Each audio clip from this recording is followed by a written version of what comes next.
Welcome to the deep dive. Tonight we are not just scrolling, we're going in, we're diving headfirst into this just raw nerve of what it means to be young, to be online, and to be just fundamentally exhausted by this constant demand to perform happiness. Yeah, we're going straight into the digital void. And we're following this trend that, it really just acts like a collective scream. It's hashtag #core. Mm-hmm.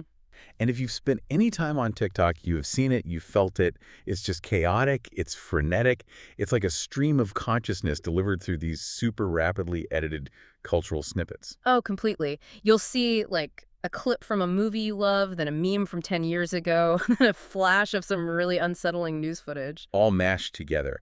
And there's always this heavy, melancholic, usually ambient soundtrack underneath it all. But that chaos, that's the whole point, right? It's not just noise for the sake of noise. It's so intentional. It's meant to be raw, and it's so emotionally fueled.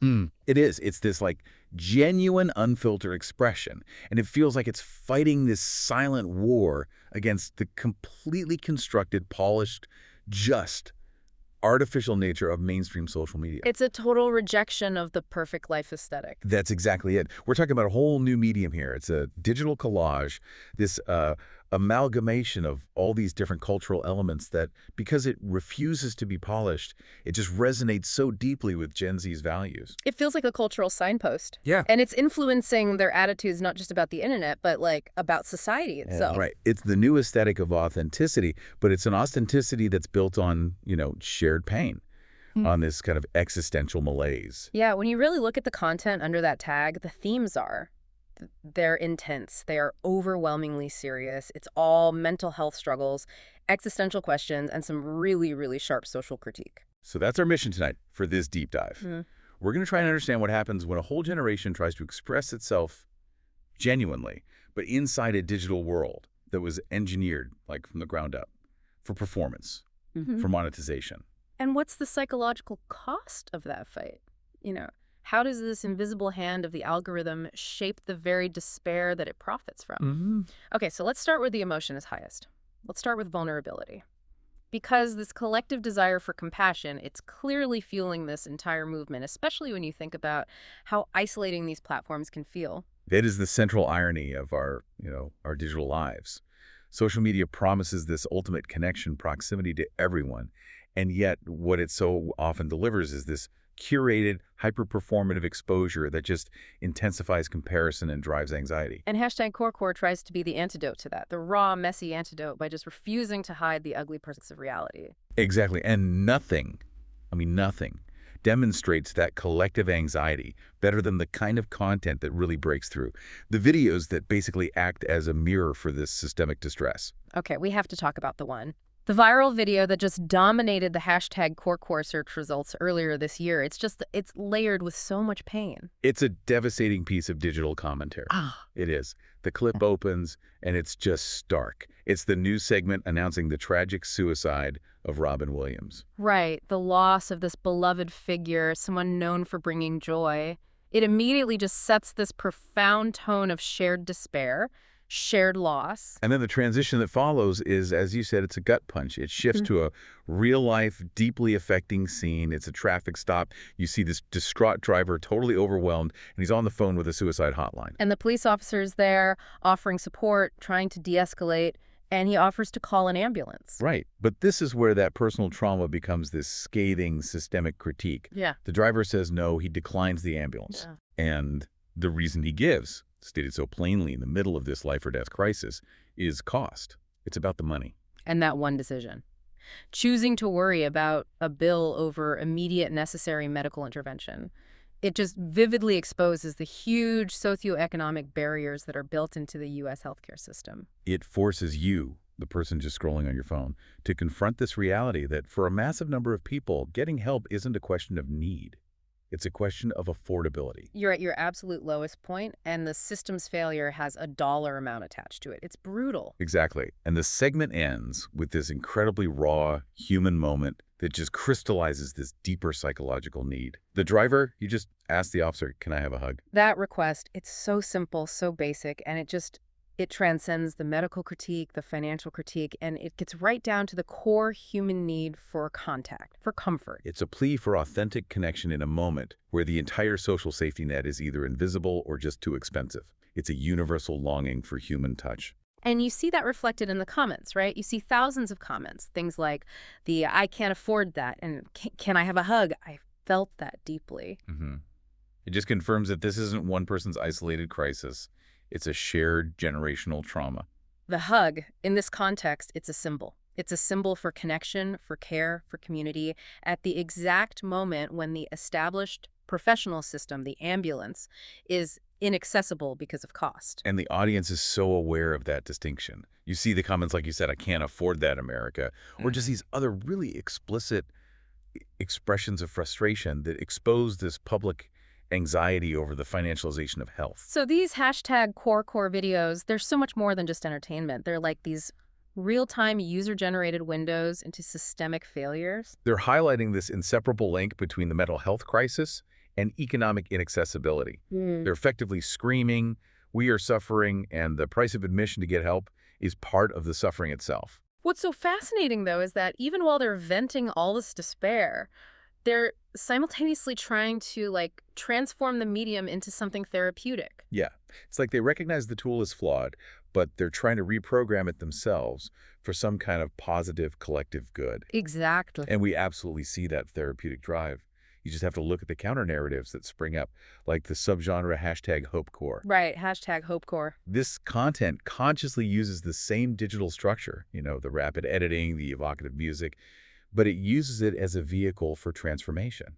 Instead of focusing on despair, it's all messages promoting well-being, introspection, and collective resilience. So the community finds a way to create solace, which suggests that even though the platform is a primary source of anxiety and comparison, it still has this, latent potential to be a genuinely supportive community. It's a true digital dichotomy. Yeah. It really is.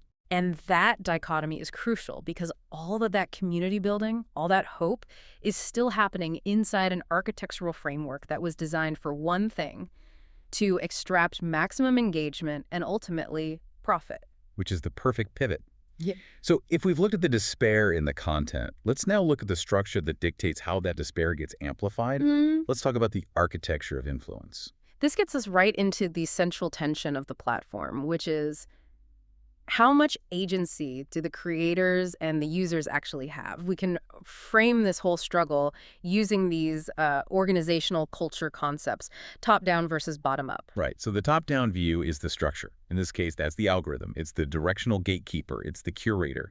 It determines what you see and which audience a creator gets to reach. So it's the city planner drawing the map. It sets the rules of the game. Exactly. This structural power influences cultural norms, it dictates what's visible, what's not, and then the bottom-up perspective, that's the agency, that's the human element. That's us. That's the users and creators actively trying to game the system, trying to find the shortcuts, trying to manipulate the algorithm to get more exposure. It's the citizens finding the dirt path between two paved roads. But to really grasp the power dynamic here, we have to see the algorithm not just as a tool, but as an active entity. Okay. This is where Grant Bulmer's theory of new materialism comes in. The idea is that the world is made up of both human and non-human forces, and we have to look at how matter, and that includes things like code and data streams, how that matter actively shapes our reality. So the algorithm isn't just a passive tool. It's not a window you look through. It's material. It's an object that has action, agency, opposition, and conflict. It's not neutral. Not at all. It's actively mediating our reality. Think of it less like a map and more like a river. The algorithm is the river, and its current, the flow of data. It structures our social practices, our human experiences, often in ways we don't even consciously realize. So if you build your town next to the river decides everything. Your commerce, your travel, where you put your flood defenses. Precisely. And if the algorithm decides what goes viral, it's determining social status, political discourse, and economic opportunity for millions of people. Its one and only directive is user retention. Just keep us on the platform. Just keep scrolling. It does that by relentlessly showing you personalized content, and in doing so, it subtly modifies your attitudes and behaviors to be more compatible with using the platform more. It's constantly shaping you. Which brings us to the engine of the whole system, the For You page, the FYP. It's curated through this intense data harvesting based on every tiny thing you do. Every little thing, how long you watch something, if you like it, if you comment, if you share, which hashtags you use, which trending sounds you stop for, all of it. And the level of surveillance needed to get that perfect personalization. It raises some pretty profound privacy issues. I was really struck by the research finding on location tracking. Yes. The autoethnographic study, it revealed that the algorithm can figure out your approximate location and identity, like knowing a user is in Montreal and showing them Canadian content, even when that user never explicitly enables location services on the app. Wait, how is that possible? If I specifically say no to location access, how does the platform still know where I live? It doesn't need your GPS. It draws on other device settings and, critically, your network connections. When you're scrolling at home, the algorithm is leveraging your stable Wi-Fi network and its unique IP signature. Okay. Then if you switch to your office network or coffee shop's Wi-Fi, that change introduces new contextual data points. The algorithm connects the dots between the content you look at on network A, your home, maybe parenting stuff, and network B, your work, maybe marketing content. So by analyzing the consistent geographic location of those networks and how my device behaves on them, it builds a reliable proxy for who I am and where I am. It's digital forensics on your identity, based on your movement. It makes compartmentalization basically impossible. Wow. And that feeds directly into what creators face, what you call the privacy paradox. It's this constant compromise. They are sacrificing their own privacy in this desperate search for authenticity and visibility. They risk exposing every detail of their life to become famous. But at the same time, they're deeply worried about the security risks. It's a horrible tension. You have an absolute need for exposure, but you're terrified of being exposed. And everyone knows the price of not conforming. Creators understand that if they don't play to the algorithm's tastes, they will, and this is a quote, pay the price in, decreased circulation of their work. The algorithm basically grants or takes away status, fame, and income, all based on compliance, so they have to engineer their content. They absolutely do. Okay, let's walk through that. If we were new creators starting out today, what are the rules? How do we play the visibility game to make sure our authentic #core masterpiece or whatever actually gets seen? Rule number one, the absolute foundation of it all is niche is king. There is this widespread belief among every successful creator that finding a narrow, specific niche, tech talk, book talk, clean TikTok, is the only real way to get seen. The algorithm prioritizes content for specific audiences because it can quickly and reliably place it in front of people who will engage. So you can't be random. You have to be predictable. If you post about booty one day and, I don't know, politics the next, the algorithm gets confused. It thinks, I don't know who to show this to, and your content just dies on the vine. Precisely. And that predictability is reinforced by rule number two, strategic hashtagging. Right.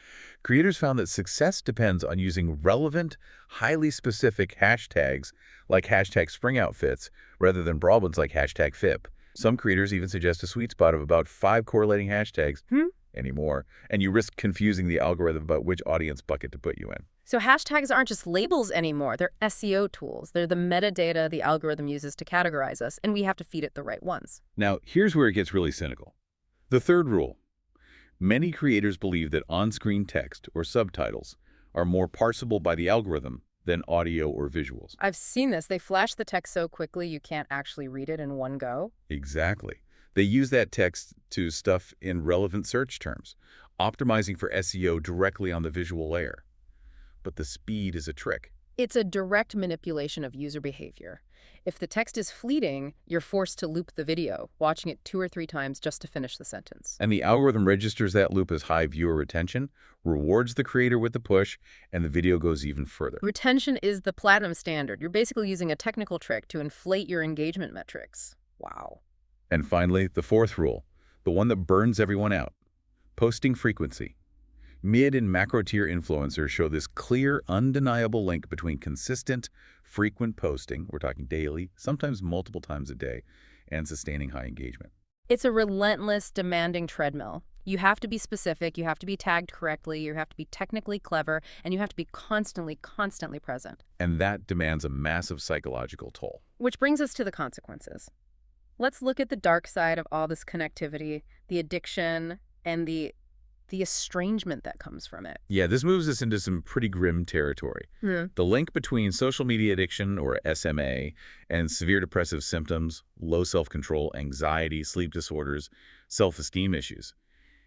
It is extensively documented in clinical research. This isn't just, feeling a bit tired of scrolling. This is quantifiable psychological harm, and it's driven by the design of the platform. And the most vulnerable demographic is exactly the one dominating the platform. Yeah. Young people, especially 18 to 24-year-olds. The stats are pretty sobering. They are. Studies show that young single women display the highest dependence on social media.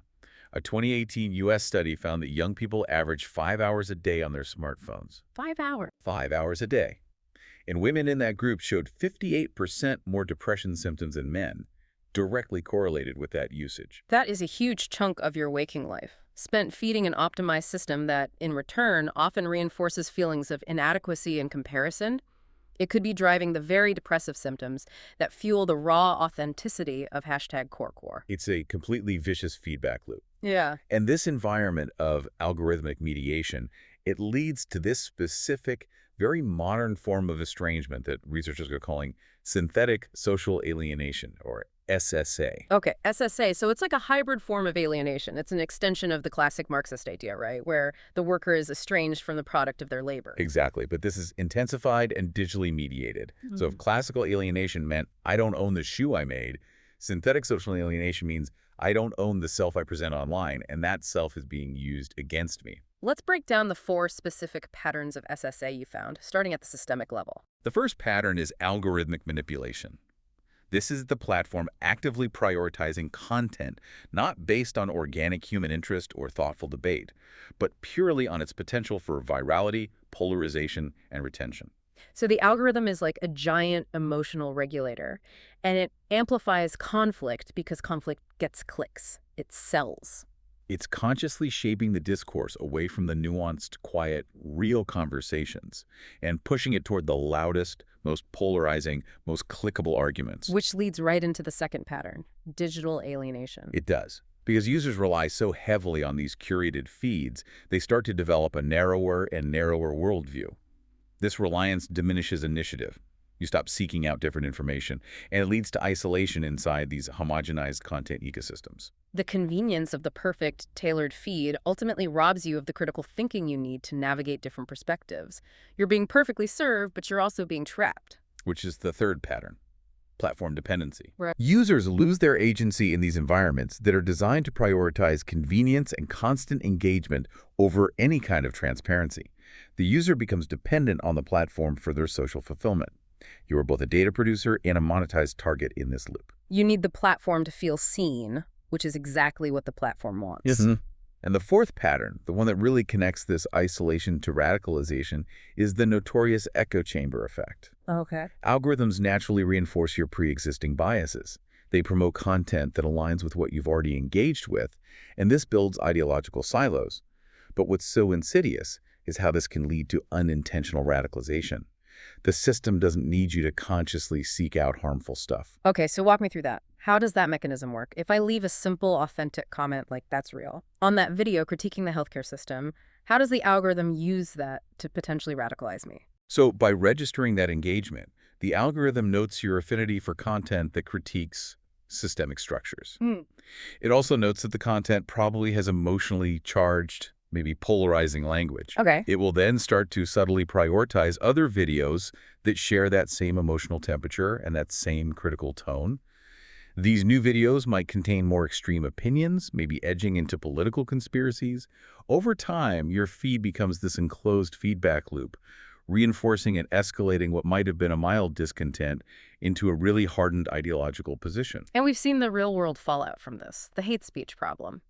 TikTok has had documented issues with bullying, violence, and research has exposed this overwhelming presence of far-right extremism. And clear links between incel groups and broader far-right propaganda that's actively circulating on the platform. Creators are on the front lines of that toxicity. They're facing the constant mental strain of changing their content to please the algorithm while also dealing with this inevitable flood of negative comments and bullying. It's psychological combat just to stay on the platform. The example of the creator Max, who strategically strategically pinned hate comments to empower himself, I mean, it speaks volumes. You have to turn your own psychological defense mechanisms into a content strategy just to survive. That's emotional labor being leveraged for clicks. And despite seeking all this exposure, creators express this deep, justified concern over data privacy and their own safety. Max's personal information was just publicly available online, including his height, and he had no idea how the platform got it. But the most alarming finding in the research, the one we can't just gloss over, is the correlation that suggests the algorithm's network effect might be leveraging offline conversations. Yeah, we need to spend a minute here. The algorithm leveraging offline conversations, that sounds like something straight out of a techno-dystopian novel. What does the research actually suggest is happening? The autoethnographic research noted these correlations, where researchers would have conversations with friends about really specific, niche topics conversations that happened entirely offline, with no online searching at all, only to see content about those exact topics appear on their FYP shortly after. Okay, so what are the technical possibilities here without just jumping to, my phone is listening to me 24/7? There are a few likely explanations that are probably working together. First, network inference. The algorithm already knows who your close contacts are from your phone's contact list, message frequency, shared location patterns. Right. So if your friends start searching for a new brand of dog food, and the algorithm knows you spent the entire afternoon at their house on the same Wi-Fi network, it might infer, through network effects, that you're probably interested in that topic too. That's terrifyingly efficient. It's not hearing the conversation, it's predicting the conversation through digital proximity and data aggregation. A second possibility is passive listening and permissions. Many apps get these broad permissions: access to your camera roll, your microphone when the app is in use, location services. And while the platform denies constant active eavesdropping, it's not always transparent about what data it collects when the app is just running in the background. It reinforces this idea that even when you try to log off or compartmentalize, the algorithm's surveillance perimeter extends way beyond the app screen itself. Every interaction, every location change, every network you connect to is a key data point. And that personalized experience is the lock on the cage. It keeps you engaged, and it keeps the system relentlessly profitable. Okay, let's switch gears. Let's move from the architecture of surveillance to the performance that's required to survive inside it. If the algorithm defines the rules of the game, how do creators fashion a self that can actually succeed? We have to look at how creators manage their online presence through networked individualism and this idea of the virtual self. Networked individualism is the idea that users consciously create and manage their own personalized networks based on their interests. They move fluidly between different groups, from their music TikTok friends to their fitness TikTok friends. They're basically curating their own reality, and they're blurring the lines between being a content producer and a content consumer. Right. Their content often comes from a real, authentic, offline interest, like Tim's genuine passion for music or Arena's expertise in beauty reviews, but the performance of those interests is always filtered through the lens of what the algorithm prefers. So they're constructing this complex online identity, their virtual self, through this constant self-presentation. The original theory was that while industrial capitalism tries to control your physical self, the virtual world was the space where a different self could be created, a self free from some of those physical constraints. But that creation is still so profoundly mediated by the platform, which brings us to this great paradox of collaboration on TikTok, the duet paradox. The duet. The duet feature is, it's a central tool that shapes so much creative practice. On the one hand, it fosters incredible community and creative sharing. We saw this with the explosion of the sea shanty trends. Totally. Or when big artists like Gary Barlow or Disclosure actively shared melodies specifically designed for people to duet with. It's pure democratized remix culture. It's the modern version of sampling. You leverage an existing successful asset to instantly create something new and relevant. But there's the friction, right? Duets immediately create this asymmetrical power dynamic. They do. In the eyes of a lot of creators who prioritize original content, duets are often seen as mooching, as a second-rate form of content creation. The duetter is inherently confined to the original creator's timing and their assets. So it pits the status of the duetter against the originator. You're a lower follower account using the massive reach of a high follower account's content to lift your own visibility. And here's the crowning irony, the part that tells you everything you need to know about the algorithm's values. Despite being seen as this lower status mooching, creators almost universally report that the algorithm often prioritizes duets over entirely original content. Of course it does. The machine doesn't care about your artistic integrity. It cares about the guaranteed engagement a popular duet provides. Exactly. And because the algorithm's tastes are always shifting, the whole creative process is just inherently unstable. Which creates this relentless cycle of trends and creative evolution. It's exhausting. Creators talked about how their content has to constantly change to meet audience demands and the algorithm's evolving tastes. One influencer said, it changes like every 3 months. People get bored of the same thing. That pressure means you're walking this tightrope. You have to balance participating in temporary trends, which the algorithm loves for a quick visibility boost, with maintaining the consistency of your niche content, which you need for long-term audience loyalty. The dedicated niche creator, whether they're doing student life vlogs or product reviews, has to constantly evolve their content just to stay relevant, all while trying to remain true to their core, authentic self. The moment they stop evolving, they start fading. You know, this whole struggle for identity and authenticity in a structured, performative world, it's not a uniquely digital problem. It has deep roots in history. We're seeing these profound historical echoes of subculture and authenticity. Absolutely. It's like the algorithm just put the pressure that subcultures have always faced into hyperdrive. If we broaden the context, this digital struggle echoes all these historical youth movements that were defined by discontent and rejecting established norms. They were all wrestling with performance versus authenticity. Let's start with grunge in the 80s and 90s. That movement came from genuinely frustrated, often disadvantaged teenagers in the Pacific Northwest who felt totally disillusioned with the glossy consumerist promise of the American dream. Their style, the ripped jeans, plaid shirts, messy hair, it was fundamentally anti-conformist. It was a conscious rejection of the polished, expensive look of hair metal and mainstream pop. And the music was dark. It was centered on social discontent, depression, self-destruction. This raw, unfiltered approach was a direct, authentic reaction against a commercialized, constructed life. It perfectly mirrors #CoreCore's reaction to constructed digital life. And if we go back even further, what about the Teddy Boys in the 1950s? They were the first major post-war British youth subculture, predominantly working class, and they used fashion as a weapon to assert their identity and challenge mainstream norms. Right. They appropriated fashion that was originally for a wealthier class, like those Edwardian-style tailored coats, but they got them cheap and stylized them dramatically. It was oppositional style, created by appropriating the materials of the status quo. And the tabloids created this huge moral panic around them. They were using their clothes to perform an authentic class identity in opposition to austerity. It's not so different from duetters using existing viral assets to carve out an anti-polished style today. And finally, you have punk in the 1970s. You think of Vivienne Westwood and Malcolm McLaren using their London boutiques, SXX, and seditionaries to cultivate a style that was just defined by shock. Total confrontation. Bondage gear, ripped fabrics held together with safety pins, zips, provocative graphics. Westwood said it herself. She intended the clothes to cause a confrontation. And that aesthetic of visible breakdown, the ripped clothing symbolizing a ripped social fabric, is the perfect historical precedent to #CoreCore's raw, visible vulnerability and financial critique as a modern digital shock tactic. Its confrontation just accelerated by the algorithm. So what does this all mean when we bring it back to the FYP today? I mean, the #CoreCore trend is, in every sense, a testament to the fact that young people are desperately seeking genuine connection and raw authenticity inside this highly optimized, performative digital construction. They're succeeding, in a way. They're carving out a space where vulnerability is not just visible, but it's collectively valued. But here's the unavoidable conclusion that underpins everything we've talked about.